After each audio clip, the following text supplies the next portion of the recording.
Olá pessoal, tudo bem? Então bem-vindos ao canal Taverna do Range. Nesse vídeo eu vou continuar falando sobre minha campanha chamada Dragões de Jade, ok? Esse vai ser o vídeo 2. Então, caso vocês queiram entender mais ou menos o que está acontecendo, pode ser bom ver o vídeo anterior, o vídeo 1. E esse vídeo será um vídeo tosco, sem edição, sem muito cuidado, inclusive sem cuidado na fala. E a intenção dele é ser feito dessa maneira mesmo, ok? E ele vai servir também para apresentar aos jogadores da mesa que não puderam comparecer na sessão que eu vou narrar o que aconteceu no jogo. Muito bem. Então vocês devem estar ouvindo uma música. É a música que eu escolhi como introdução aos meus jogos dessa mesa. Depois eu vou colocar aqui embaixo uma lista com as músicas que eu escolhi para o jogo. E o que acontece é que às vezes também eu vou pausar aqui e vou no YouTube trocar de música, dada a situação que eu vou narrar, ok? Não pode ser uma quebra da narração, mas tudo bem. Inclusive a narração aqui eu não vou fazer também com muito cuidado. Eu vou falar direto, lendo algo no tablet aqui também, parte da história. Então não vai ser feito com muito esmero nem muito cuidado, vai ser algo mais fluido. Então possivelmente deve ter erros e imprecisões, tudo bem? E também não é a maneira como eu narro as minhas mesas presencialmente. Vai ser algo mais livre, mais free. Ok? Então vamos lá. No jogo anterior, os personagens queriam falar com dois outros NPCs que eles não tinham falado antes, pois eu acabei pedindo para eles fazerem cenas no futuro e deixarem algumas cenas em aberto do passado que eles tinham que fazer ainda. Uma é que eles queriam falar com um general de Cognis, que é a cidade que foi invadida por Damagor Guldur, e esse general é inspirado nesse personagem aqui, Oak, da série Kingdom, e o nome dele é Kyong, o nome do general.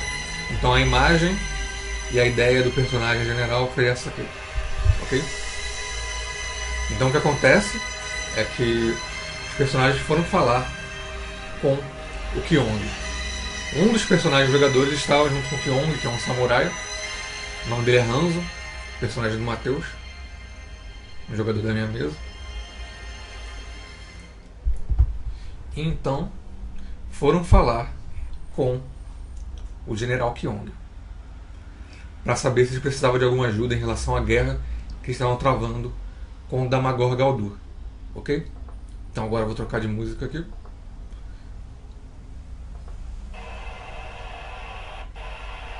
Muito bem. Então chegando lá a falar com o general Kyong, acontece que junto deles estava o Hanzo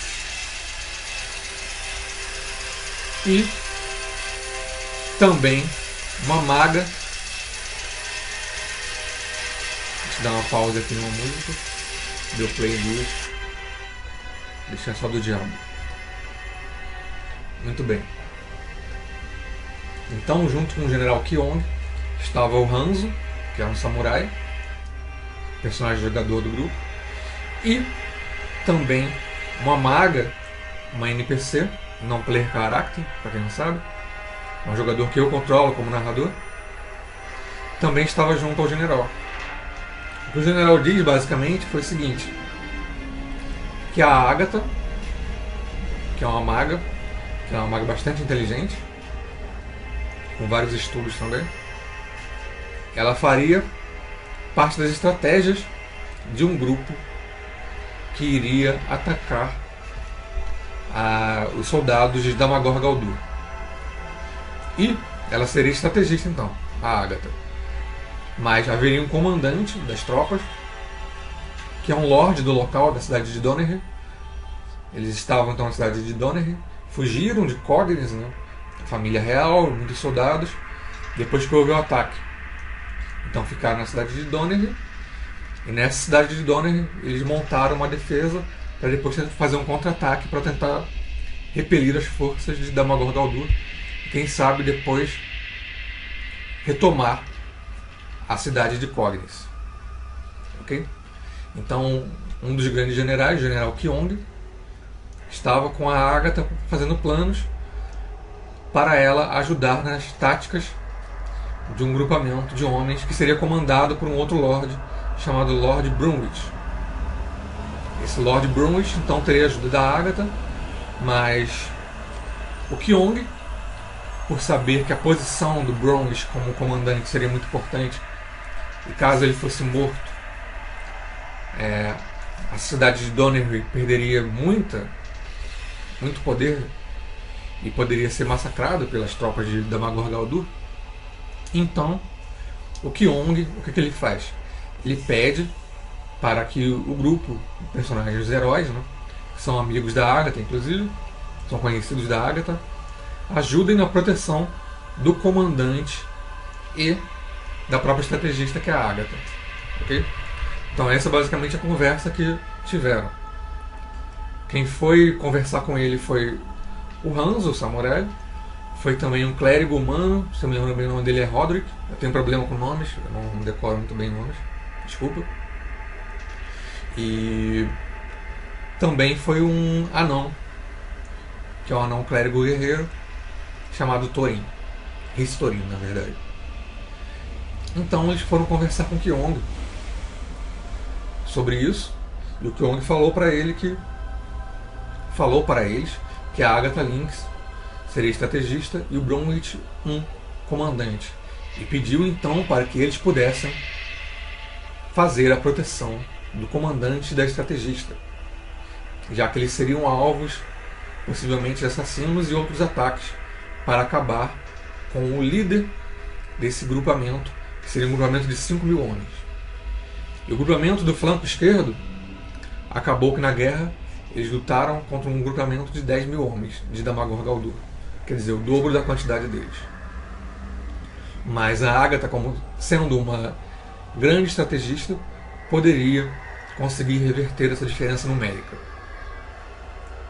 Muito bem.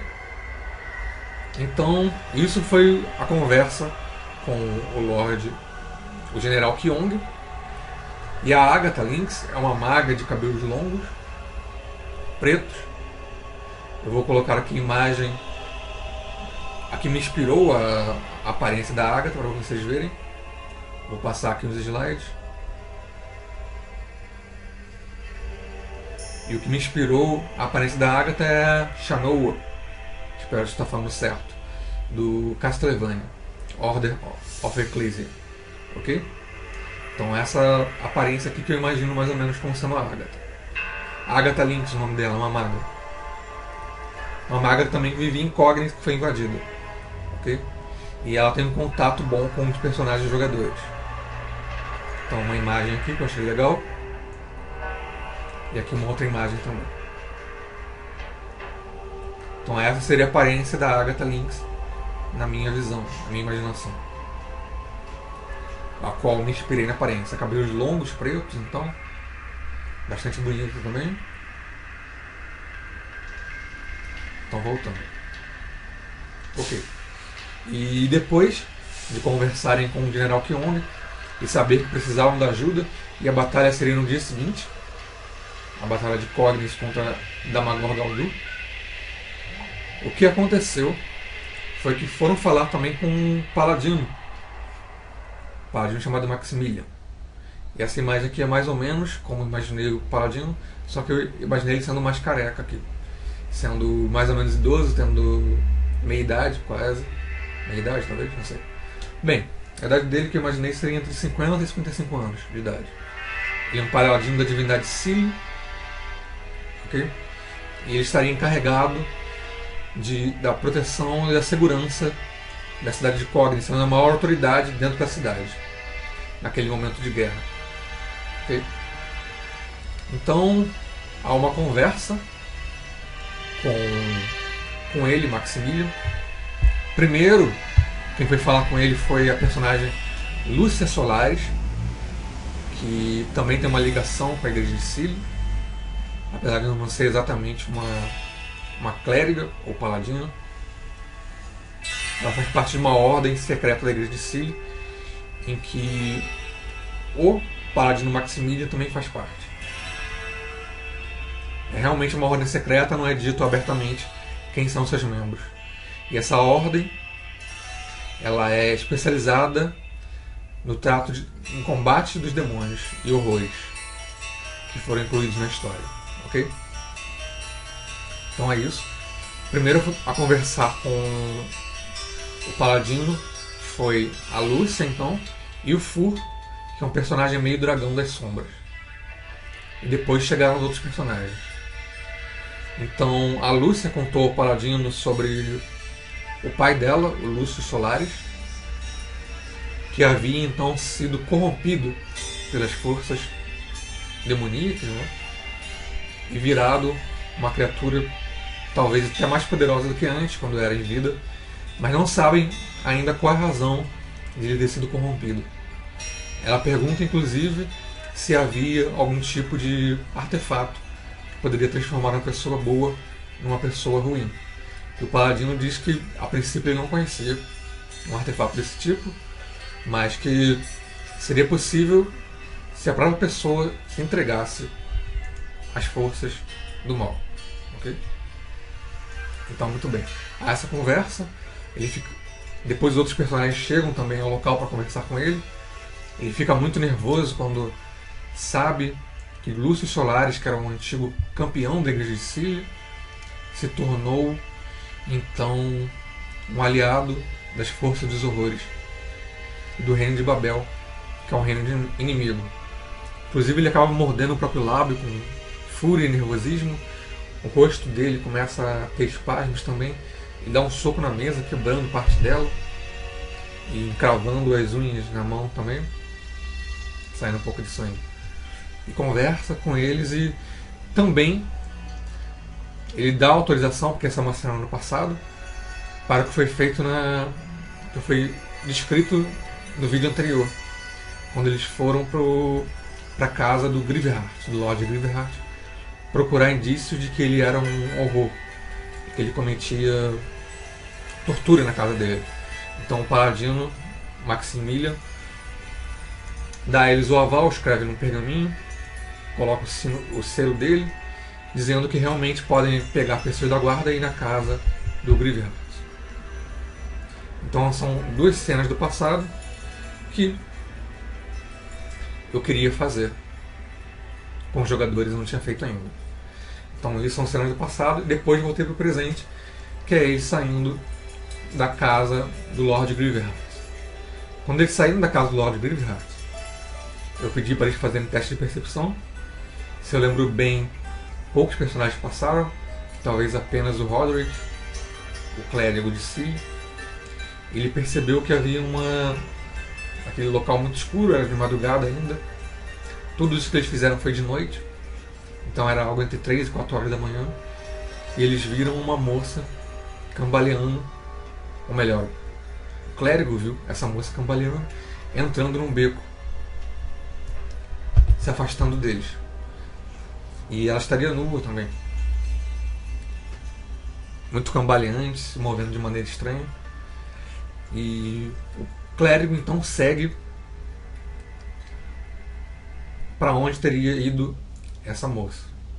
E o que acontece então é que encontram ela no chão, o clérigo, e o anão do grupo, o Thorin, também segue. Ele acabou jogando dado tirando 20, conseguiu perceber muito bem o clérigo, mesmo tentando ser furtivo.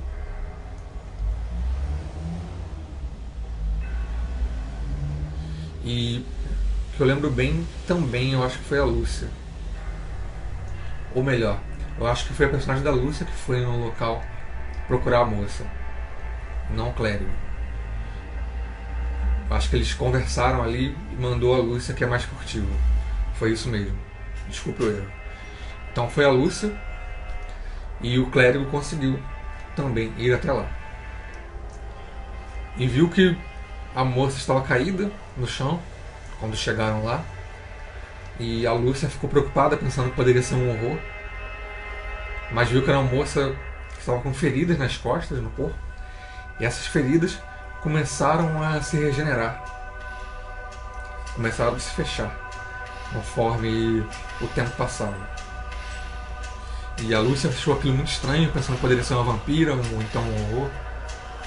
E a moça pergunta, a Lúcia pergunta para a moça qual era o nome dela, e ela não lembrava do seu nome, dizia que não lembrava de nada ainda do seu próprio nome, estava assustada, tremendo e com pouca força.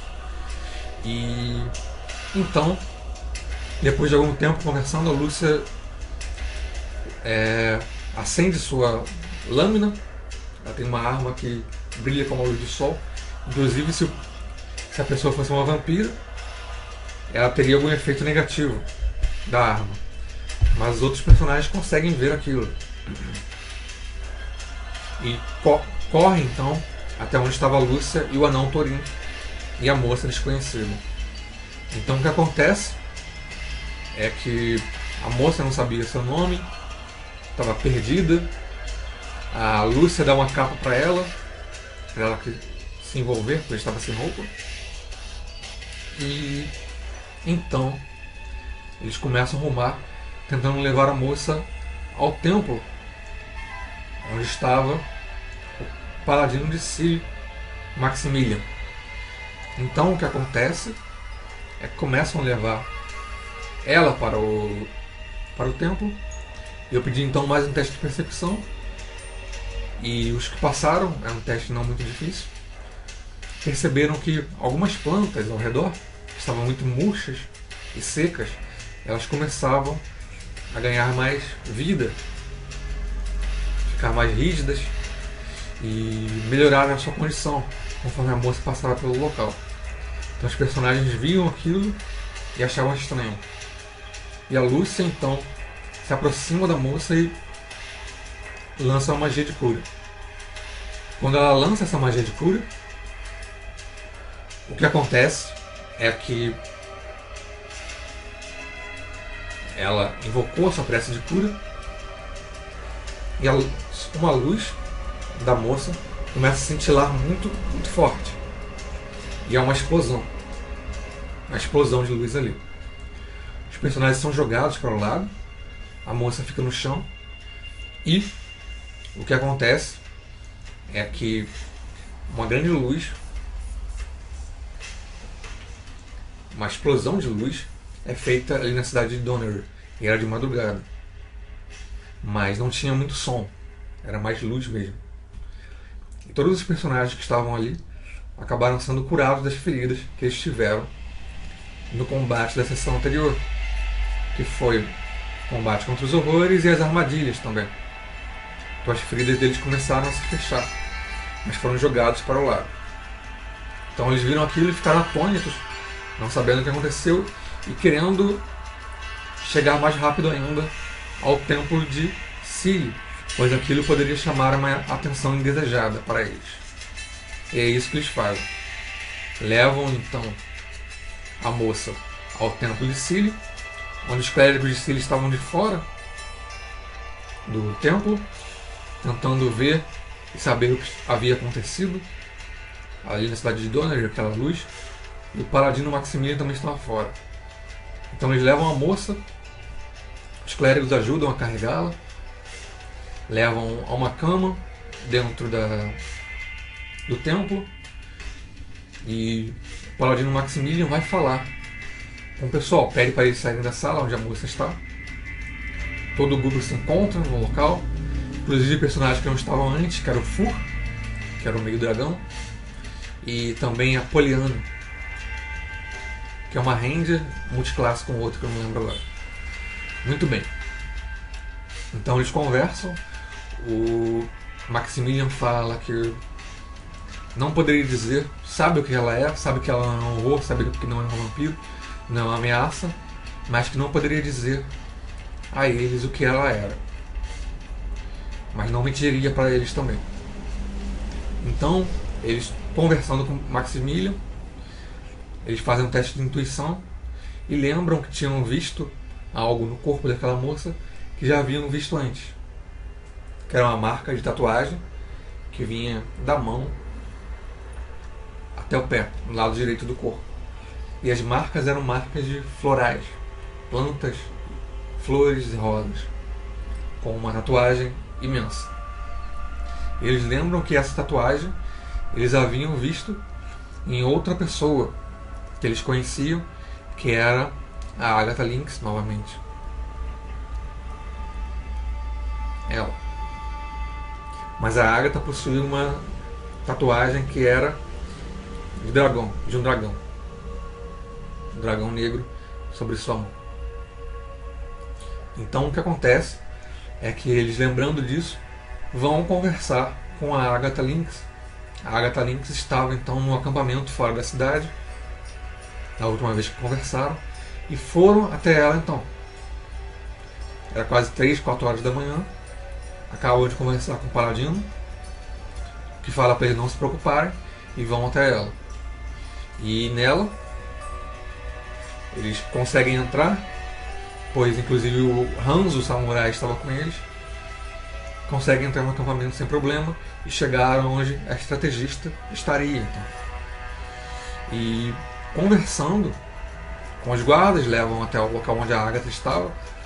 A Agatha estava dormindo quando eles entram na tenda. Ela balbucia algumas coisas, dormindo. Eles acabam acordando, ela fica assustada, se levanta, meio ainda com sono. Ela precisava do descanso, né? Eles começam a conversar então sobre o que seria essa tatuagem. E o que seria a outra moça. Quem seria a outra moça. E o que acontece é que dá uma bebida para ela acordar, ela bebe um pouco, ainda com bastante sono.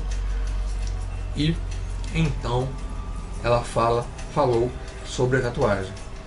A tatuagem, ela diz a marca de descendentes de pessoas tocadas pelas divindades que surgiram no planeta há milhares de anos atrás.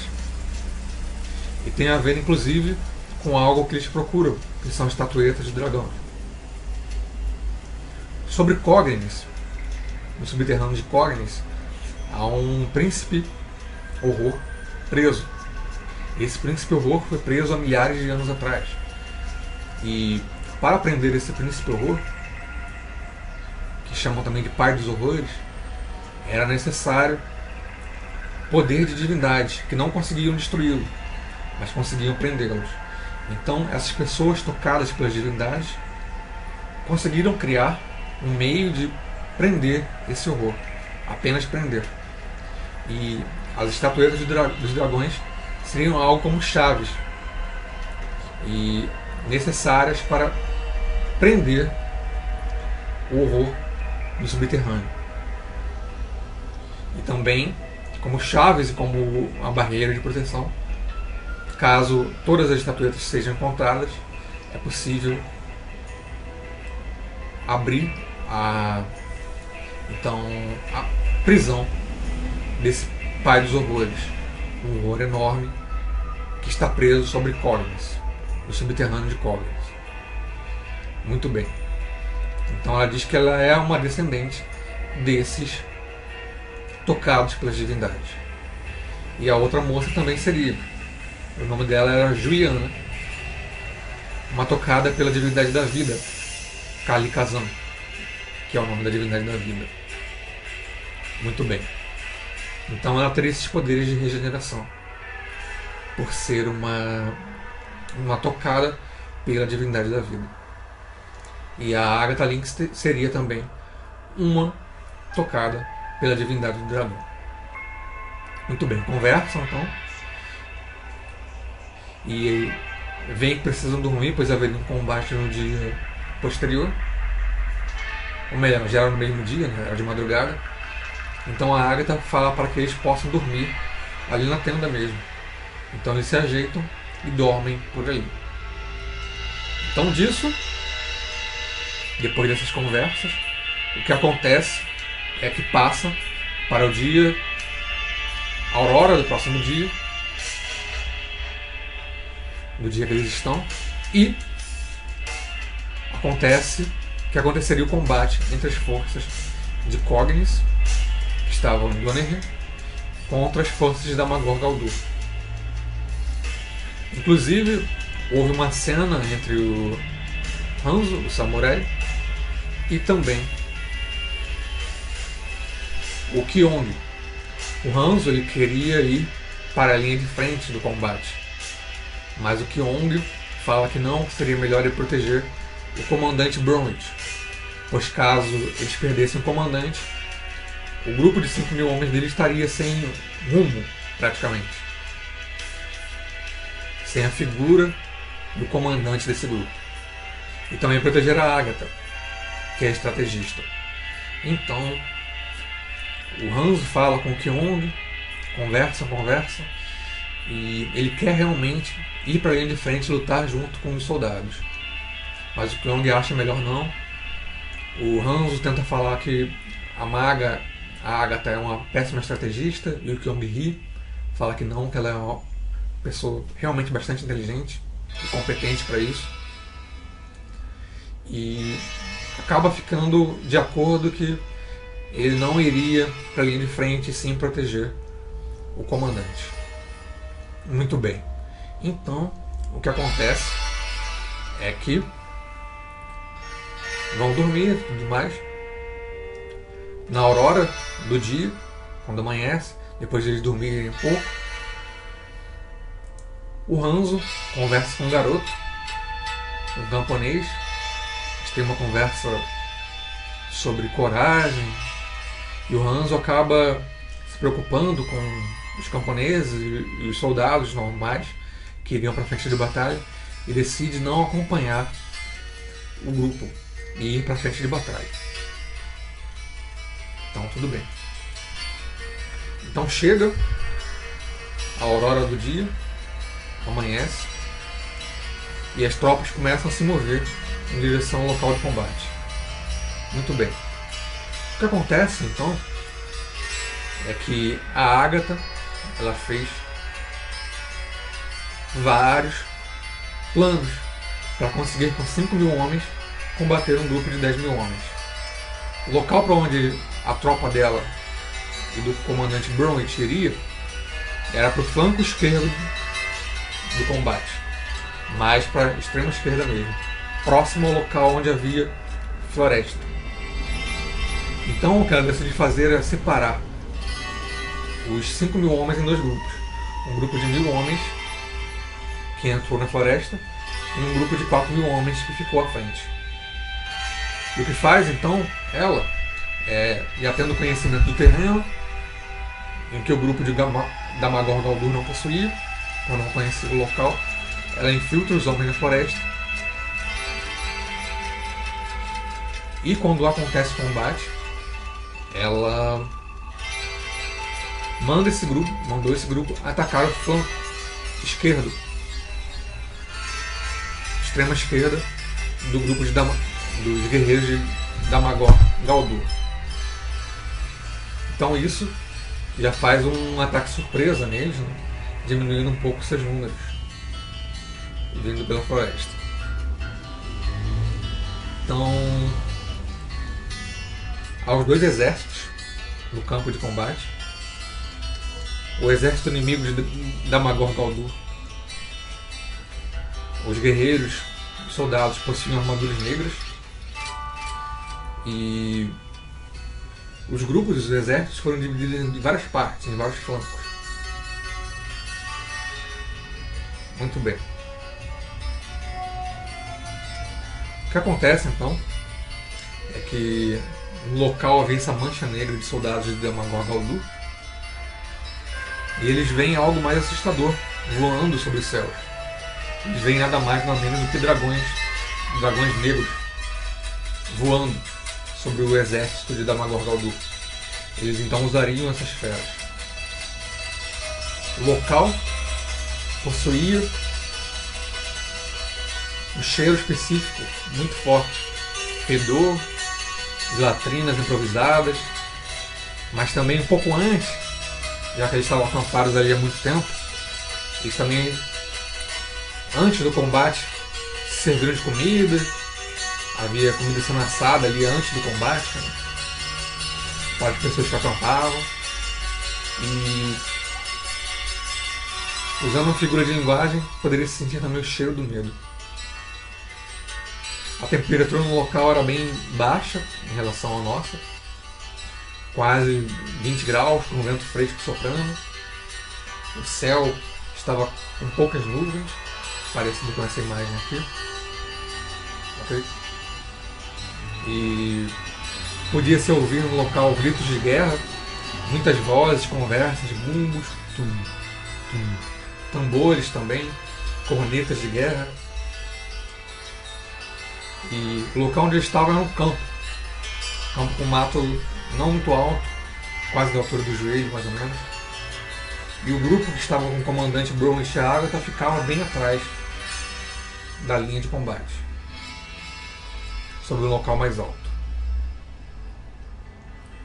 Então havia todo o exército de Cognis e o exército de Damagor Galdur. O exército de Damagor Galdur possuía também torres enormes, onde nessas torres haviam bocas de dragões desenhadas na madeira ou em pedra, em que soltavam óleo com fogo. Eles faziam isso para demonstrar poder, mas usariam também depois no combate. Muito bem. Então agora eu vou falar um pouco sobre os planos da Agatha. Então a Agatha fez esse plano de atacar pela floresta, tendo conhecimento do terreno. Conseguiu atacar o grupo de Damagor Galdur. O grupo de Damagor Galdur foi o primeiro a atacar, foi em direção ao grupo de Cognis, ao flanco deles. E o que acontece é que o grupo de Cognis ficou parado, ele não se moveu. A Agatha, como uma grande estrategista, há muito tempo atrás ela já havia, muito tempo não, alguns dias atrás, depois de Cognis sendo invadida, ela já veio preparada num local armadilhas, locais com um chão estofado em que abaixo havia estacas de madeira. Então o grupo de Damagor Galdur, os soldados, vinham em direção a esse local correndo, e o grupo de Cognis, o flanco esquerdo, ficou parado. Então os inimigos caíam nesses buracos morrendo. Alguns conseguiam contornar depois. Então eles já perderam mais uma quantidade de soldados nessas armadilhas. Muito bem. Ela ainda tinha um terceiro plano. Ela havia... Esse plano que eu vou falar agora, inclusive, é baseado no mangá Kingdom, que eu li todos os capítulos até agora, mas muito bem. O outro plano dela foi um plano que usaria o som, os tambores e as cornetas, que os soldados já estavam preparados e treinados para seguir. O que ela fez então foi um grupo de pessoas atirava fogo em partes de palha e também soltaram uma grande fumaça no local. E os personagens, os guerreiros de Cognis estavam treinados para seguir o som do tambor e sair dessas áreas com muita fumaça. Então os soldados de Damagor Galdur acabaram presos nessa área com fumaça, enquanto os arqueiros de Cognis soltavam flechas em direção a esse grupo de Damagor Galdur que estava na fumaça. Apesar que nesse combate o Hanzo não estava treinado para saber sobre isso, então ele acabou ficando no meio da névoa, tendo se desviado das flechas e dos inimigos que vinham o atacar. Muito bem. Então eles viam que realmente havia um dragão enorme sobrevoando aquele local. E a Agatha, inclusive, na parte mais afastada, junto com a tenda do general, ela via aquele dragão e sabia quem era aquele dragão específico. E aquele dragão específico era um dragão adulto, um dragão negro, que ela disse ser Andraluxas. E o dragão, como também um membro das tropas de Damagor Galdur, queria acabar com a liderança do exército, pois sabia que ele ficaria sem rumo. Então o dragão ruma em direção à parte de trás, onde estava o grupo de personagens, os heróis, junto com o comandante Brownish e a Agatha. Então o que segue então é que sobre o dragão havia 3 assassinos, vestidos de negro, com o corpo todo tampado e 2 armas. E o que acontece é que o dragão voa em direção ao grupo. À distância eles lançam suas magias, o feiticeiro Fur e o clérigo Roderick, mas o dragão ele faz com que as magias batam no seu peito para não afetarem os assassinos que estão com ele. O dragão pousa então, e há um combate com os 3 assassinos e o dragão, e mais o grupo. Então foi um combate realmente bastante mortal. Os 3 assassinos também eram muito potentes, com suas armas envenenadas. O dragão ele cuspia o seu ácido. Inclusive, momentos atrás, os personagens poderiam ver que o dragão atacava as criaturas,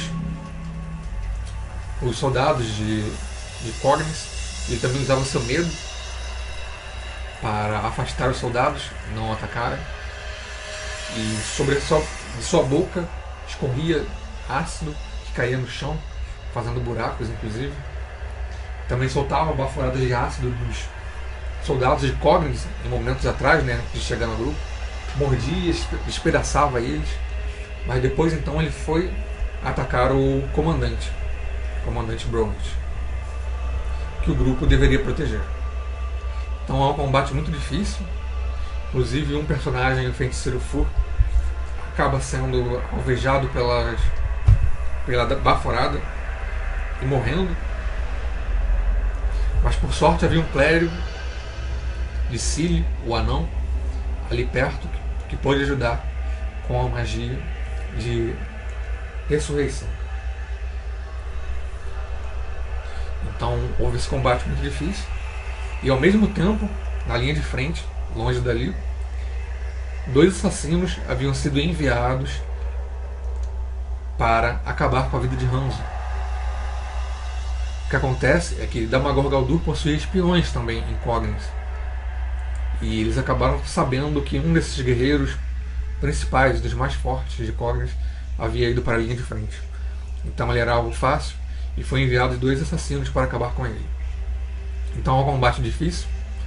Os 2 assassinos lutam contra o samurai, que lutou de maneira brava contra eles, mas eles, com suas 2 armas envenenadas, acabam por esfaquear o samurai várias vezes, deixando-o ao chão. Por sorte ele conseguiu resistir ao veneno, mas a sua vida havia se esvaído, seu fôlego de vida. Os assassinos saíram dali então.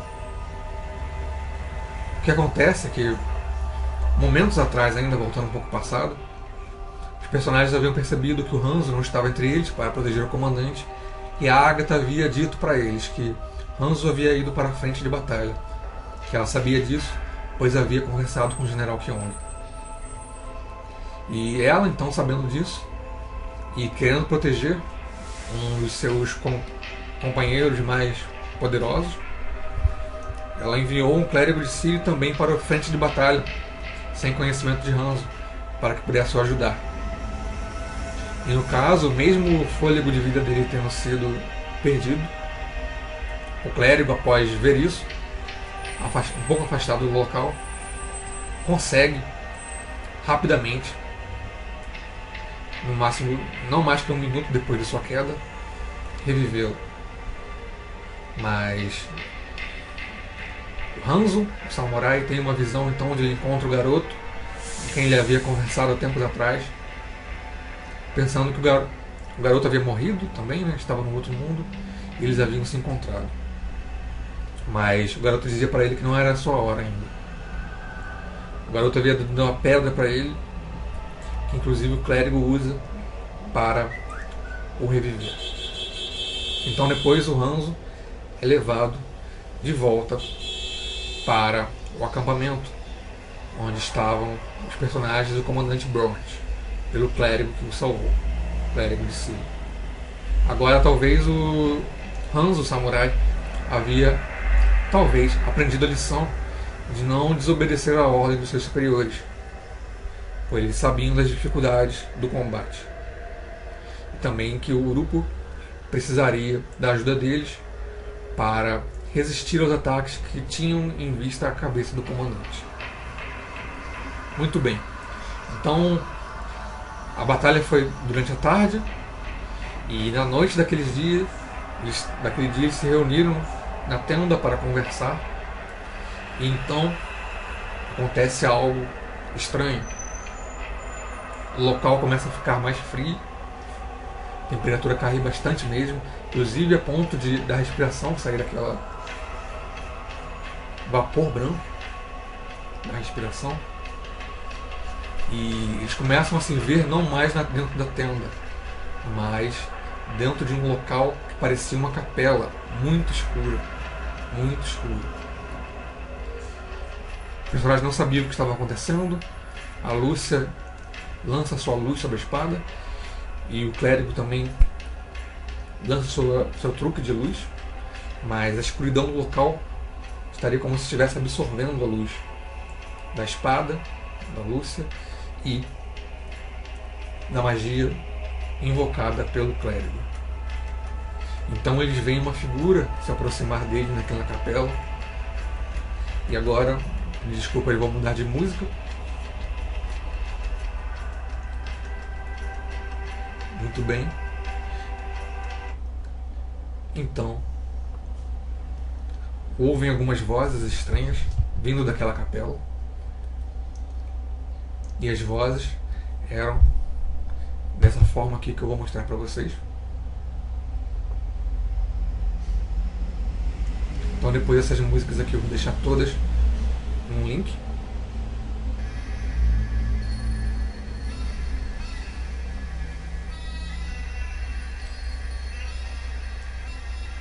Aqui mais dos assassinos que foram sobre eles.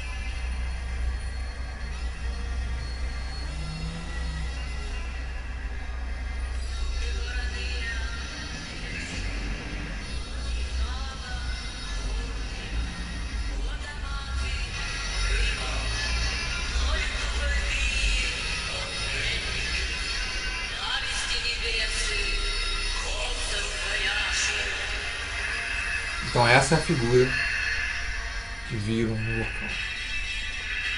E a voz que ouviram, vou colocar de novo, com o som mais alto agora.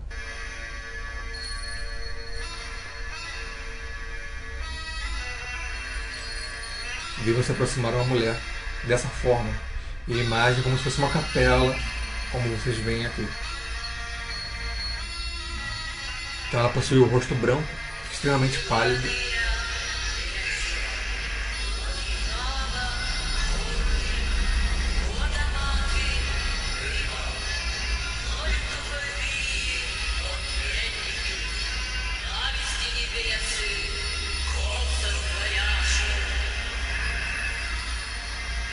Então essas são as vozes que eles ouvem ao surgir essa mulher. Muito bem. Então a moça que surge, a mulher é essa, totalmente pálida, vestindo essas roupas clássicas e também tendo esse crucifixo no peito. Muito bem. Se aproximando dele com uma temperatura extremamente fria ali. Então, medo, morte, pesadelos, fome, tragédias. Ela fala isso conforme se aproxima. Os personagens ficam extremamente assustados, apontando suas armas para ela. Então vou colocar aqui as músicas temas que eu escolhi para ela também. Ok? Essa aqui. Só a parte inicial dessa música. Vocês podem imaginar essa música tocando conforme ela se aproxima do grupo.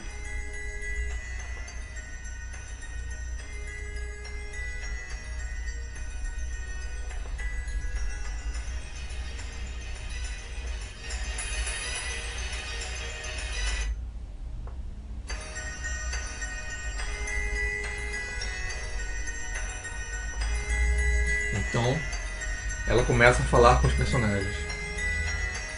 E ela diz então que tem algo que eles querem. Ela abre sua mão, possui linhas longas, bastante longas.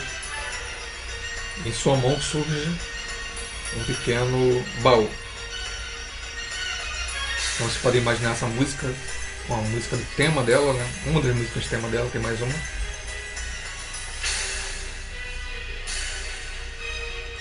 Então de sua mão surge um baú e começam a voar alguns anéis, como se não houvesse gravidade. Então ela diz para o grupo que ela tem um inimigo em comum com eles. Esse inimigo seria um vampiro chamado Lord Corizeg, que eles já haviam conhecido e batalhado contra há muito tempo atrás. Esse Lord Corizeg, ele derrotou o grupo de personagens, roubou os itens mágicos dele, prendeu os personagens numa montanha. A única personagem que conseguiu ser salva foi a Lúcia Solaris, que ela acabou fugindo por um portal. Isso há muito tempo atrás. Então ele acabou derrotando a maior parte do grupo, roubando os itens mágicos deles e prendendo eles numa montanha próximo ao reino de Babel. E eles conheceram esse vampiro no Shadowfell, no Plano das Sombras. E esse vampiro depois se aliou ao reino de Babel. Mas o que ela fala, então, ela diz o nome dela, Longa Noite, seria o nome dela. A Lúcia pergunta o nome. E esses anéis que ela daria para o grupo seria um meio de fazer o teletransporte até o local onde estariam os itens deles que foram roubados. Muito bem. Então isso acontece. Vou colocar aqui a outra música tema dela.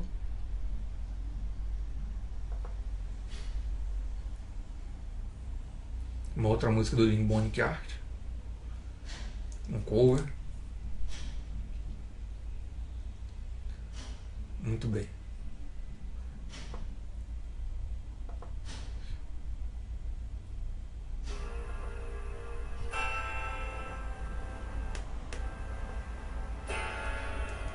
Então ela vai conversar com os personagens nesse local transformado em uma capela. Ela fala que, como ele é um inimigo, um adversário dela, pois em Babel ela antes possuía uma maior influência. Mas desde a chegada do Lord Corizeg a Babel, o Lord Corizeg começou a tomar e dividir o poder com ela dentro da corte de Babel. Então ela queria tirar um pouco da força do seu inimigo, e por isso daria para eles o meio de obter novamente os seus itens, que seriam usados pelo Lord Corizeg. Então ela conversa com os personagens e começa, então, depois de conversar, ela começa a ir embora, dando as costas para o personagem, e o frio começando a se dissipar, e o local começando a voltar a como era antes. Então essa música de fundo é uma das músicas temas que eu escolhi para ela. A Longa Noite seria o nome dela. Muito bem. Então há uma conversa depois entre os personagens. Estavam na tenda junto com o Maximilian não, desculpa, com o Lord Brunwich. O Lord Brunwich estava paralisado, ele volta ao normal, ele não sabe o que aconteceu. A Agatha não estava junto com eles, mas chega depois. Eles pedem então para que ela possa reconhecer do que seriam aqueles anéis. O Roderick, o clérigo, começa a falar dizendo que não acreditava que seria uma armadilha, seria muito perigoso ir até lá. A Agatha consegue então analisar o que haveria nos anéis e vê que realmente é uma magia de teletransporte. Ela entra num transe, seus olhos são virados, ficam brancos, ela começa a falar de uma forma estranha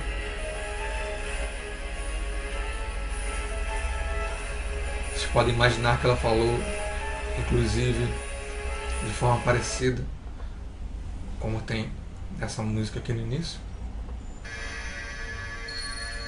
Ela começa a falar umas coisas estranhas, uma voz bem diferente: morte, escuridão, dor, tristeza, fome, destruição. Ela fala uma voz bem diferente da dela. Okay. Depois ela sai do transe, bastante fraca. A voz para cima.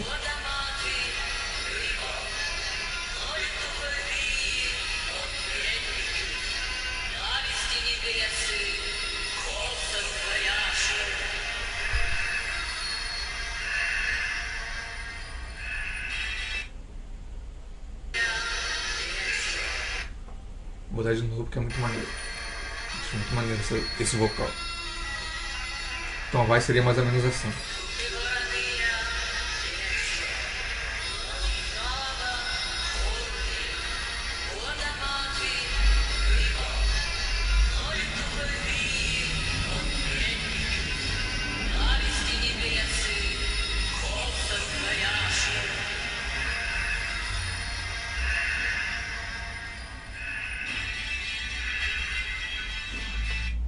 Muito bem.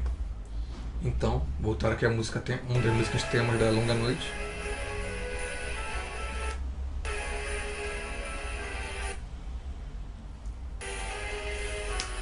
Muito bem. Então ela acabou saindo ali, a Agatha faz essa magia de identificação. Ela fala que o local é muito, muito distante. Uma distância incomensurável onde estaria esse local. Mas diz que o local é no mesmo plano de existência deles, não é no plano das sombras, onde estariam os itens. E ela diz também que não há nenhuma armadilha, nenhuma magia de dano nos anéis, mas que o grupo deveria ir apenas se eles estivessem preparados para enfrentar o Lorde Corizé. E o grupo já estava bem frenético desde o dia anterior, né? Praticamente não dormiram do dia anterior para o dia do combate. E estavam pensando se realmente valeria a pena ir em direção a usar esses anéis e que teriam uma magia de teletransporte e ser levado a esse local onde estariam os itens dele. Provavelmente seriam uma armadilha, que deveriam estar prontos para um combate terrível também. E a Agatha diz, a Agatha Lynx, que para eles irem até lá, eles devem estar preparados para combater o Lorde Corizé. Seria um combate realmente difícil. Vou falar só uma coisa que eu esqueci de falar. É que a moça, a Juliana, seria tocada pela divindade da vida, a aparência dela eu escolhi como parecida com a atriz do The Witcher. Cabelo dessa cor assim, ruiva, né? Então essa seria a aparência dela. Muito bem. E o local que ela, a Agatha, teria identificado seria o seguinte: a aparência do local que ela teve de sua visão.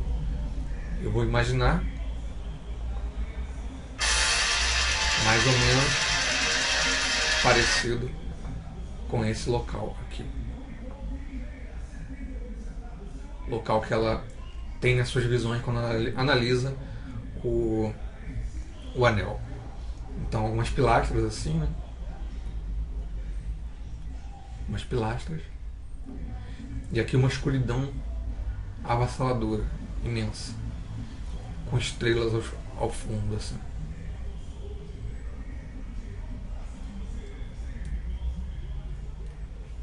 Então é isso. Então agora eu vou botar a música de encerramento que eu escolhi como música de encerramento do meu jogo. Do jogo que eu estou narrando, não é meu jogo. Muito bem. Então só isso para terminar.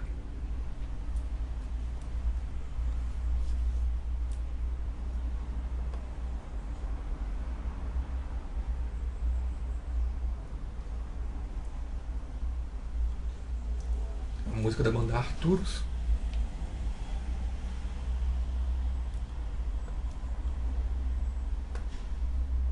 Arturos é o nome de uma estrela. Muito bem.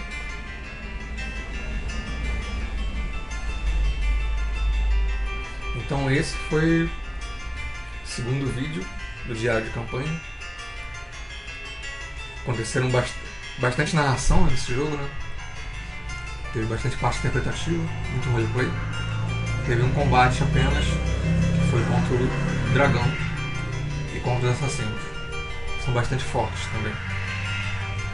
E houve conhecer uma nova personagem, que é a Longa Noite. Uma vampira que seria inimiga do Lord Corizelli. Dois vampiros estariam aliados a Babel. Então essa aqui seria a Agatha, a imagem que eu escolhi para ela. O dragão negro, que houve combate. O dragão negro fugiu no fim do combate. Eles acabaram derrotando os assassinos, mas o dragão negro, muito ferido, acabou fugindo. Essa aqui é a imagem da guerra, vocês podem imaginar assim. E aqui a Juliana, a tocada pela divindade da vida, Kali Kazan. Paladino Maximilian. O general Kionga. Muito bem. Então, obrigado por assistir esse vídeo. E até a próxima.